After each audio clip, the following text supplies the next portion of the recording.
Chloe, otherwise known as Princess Aspian, and welcome to my channel.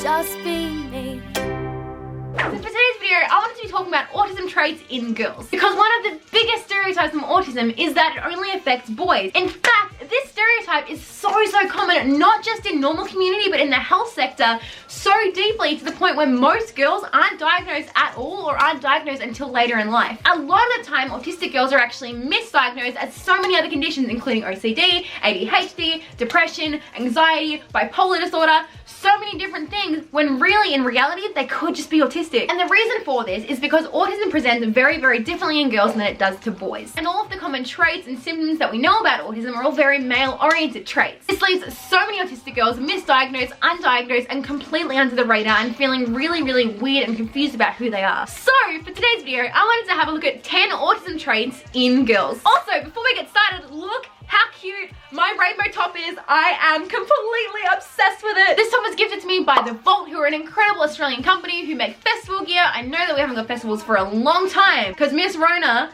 has just put her face into everything right now. But for the time being, I just get to strut around this in my house. I am obsessed with it. It is so cute. I love this stuff. Please go and check it out. Anyway, let's move on to the video. Here are 10 autistic traits in girls. Number 1, relying on other girls to guide them and speak for them throughout the day. Understanding social cues is really, really difficult for anyone on the spectrum, but it presents a lot more deeply in a lot of autistic girls. Autistic girls tend to be extremely shy and also extremely self-aware. Because of this, and because of the understanding that they are different but they want to fit in, they often let other girls guide them, speak for them, and kind of show them how to act. They may follow other girls not just in their interests, in their traits, but also in their behavior, which can mean that a lot of autistic girls can end up in the wrong situations and in the wrong groups throughout school. Number 2, passionate and limited interests. Now obviously, intense special interests are very much an autistic trait regardless of your gender. However, in autistic girls, these interests are usually based around things like animals and the arts. This includes literature, art, film, music, etc. While boys tend to have more of a science and technical brain, and their special interests could include things like science and mechanics and cogs and trains and stuff like that. Number 3, masking. I've spoken about masking in a lot of videos before, and I intend to do a complete video entirely about masking, but it is definitely an extremely important thing to talk about in this video as well. As I already spoke about, girls on the spectrum tend to be a lot more socially aware and aware of who they are and their circumstances, and because of this, try to do a lot more to fit in socially. Because of this, we often do things or don't do things to try and fit in. We put on a mask per se, hence the name masking. Things like forced eye contact, polite smiles, holding back stims, having pre-prepared jokes and scripts for when you're having a conversation, even things like mimicking other girls walking, their sense of styles, even their interests and passions. It's all masking. Masking can also mean that we mask back our emotions. We hold everything in until we're at a safe place, which is why a lot of the time at school, girls on the spectrum may appear completely normal. We keep our emotions intact. We don't let anyone see. In the wise words of Elsa, conceal, don't feel, don't let them know. And then as soon as we get home, oh, they know. They know.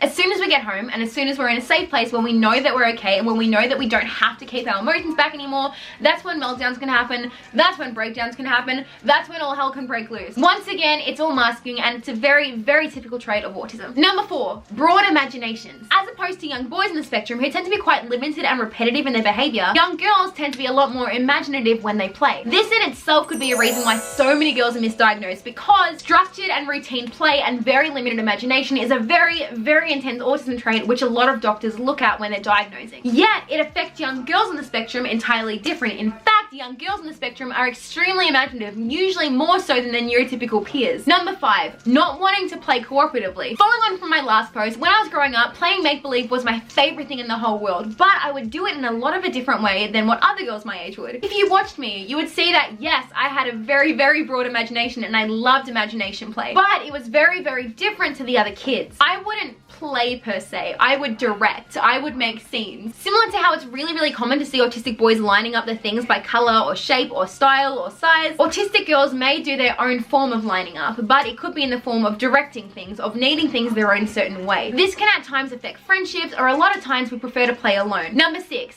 advanced vocabulary but limited conversation. Unlike boys on the spectrum, girls on the spectrum don't usually face any speech or language delay, and often are actually a lot more advanced than other neurotypical children that are the same age as them in terms of their language and speech skills. However, that does not mean by any means that we don't face communication struggles, because girl, we face them A whole lot. Communicating is often really difficult for us because we don't understand what to say and how to make conversation unless it's something that we're extremely interested in which case you can't shut us up. Have you heard how long I'll speak about One Direction for? We're not trying to be rude, we're not bored with you. Well, just kidding. So yes, while we may have very advanced language skills, our communication skills may often be not so much. Number 7. Depression and anxiety. Not so fun fact, autistic girls are more than 4 times more likely to experience depression than a neurotypical person. And roughly 40% of autistic girls have an anxiety disorder compared to 15% of neurotypical people. There's a few different reasons why professionals think that we are so much more prone to these conditions than other people, but a couple of different studies show that it could be because of our brain structure and function, a history of social distances, and an inability to be flexible and find responses when these feelings arise. Number 8, difficulty at making and keeping friends. Man, this point's gotta trigger me, but someone's got to talk about it. Why?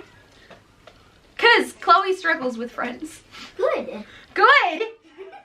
I'm your friend. You're my friend. I don't struggle making friends with you. I've said this a few times before, but 93% of communication is non-verbal. As an autistic person, non-verbal cues can be really difficult for us. This can mean that we are often quite clueless when it comes to making friends, making conversation, and understanding how to spark the conversation to make friends. I did a video recently about how you can best support your friends that are autistic if you are not autistic. So if you're a non-autistic person watching this, please go and watch that video, because if you have an autistic friend that is really struggling, it could really help them. Shameless self-plug, but there we go. Number 9. Seizures. Seizures, epileptic fits, whatever you want to call them, are more common in autistic girls than they are in autistic boys. These can be triggered by a few different things. When I was younger, I used to have seizures based on light and sound triggers. I did a video about this before, but I was in the middle of a 1975 concert, having the time of my life, ready to see Maddie Healy, who, by the way, speaking of, signed my jacket, so what a time to be alive. In the middle of it, I could start to feel all these feelings. I could feel my eyes starting to go blurry, and then I could feel this like cloud starting to kind of like slowly gaze over, and I was like, oh damn, here we go, it's time. And then I just kind of collapsed in the middle of a mosh pit. Not the place that you want to have an epileptic fit in. Not fun, would not recommend it to anyone. A lot of autistic girls grow out of it, or at least find their triggers and try to stay out of them. Regardless, seizures can be a common trait for girls with autism. Number 10, normal development but a delay in adolescence. Many autistic girls can go through their entire childhood without being diagnosed, without even a symptom of a diagnosis, because so many of the diagnosable traits in childhood are all male-driven traits. However, when we get into high school, when we start connecting with our peers, and when we start to become a teenager,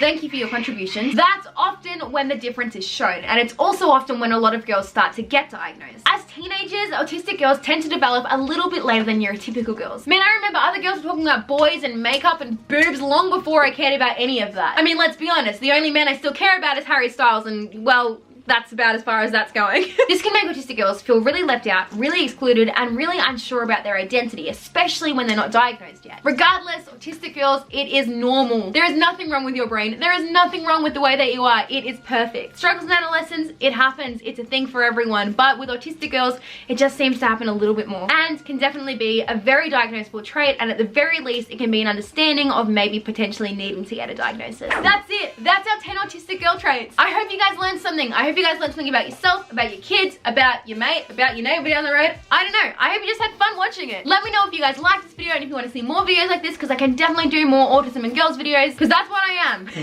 So I know a lot about it. Anyway, I hope you guys are doing okay during quarantine. I hope you guys are looking after yourselves. I hope you guys are staying hydrated and staying kind to yourself and washing your hand and doing hobbies. And you know what? I really don't care. As long as you're not watching the news all day every day and getting upset, you're doing great. I'm really proud of you. Anyway, that's this week's video. If you like this video, make sure to like, comment, subscribe. I don't mind. Do it if it makes you feel happy. Do it if it makes you feel good. And I will see you guys in my next video. I love you guys so much. Bye. Just be